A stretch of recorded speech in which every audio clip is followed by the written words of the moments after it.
Masangsang na ang amoy nang buksan ngayong umaga ang ilang container van na naglalaman ng iba't ibang klase ng frozen meat products dito sa Manila International Container Port o MICP dito sa lungsod ng Maynila.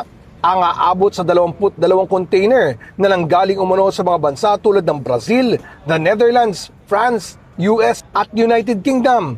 Naharang umano mula October 2025 hanggang nitong Marso ng taong kasalukuyan. Ayon kay BOC Commissioner Ariel Nepomuceno, hindi ito issue ng smuggling kundi maaring problema sa shipment. Natuklasan kasing di na fit for human consumption ang mga nasabing produkto kaya di na pinayagang makalabas sa merkado. Pagdating pa lang dito ng mga produktong karne, yung iba daw ay nabubulok na.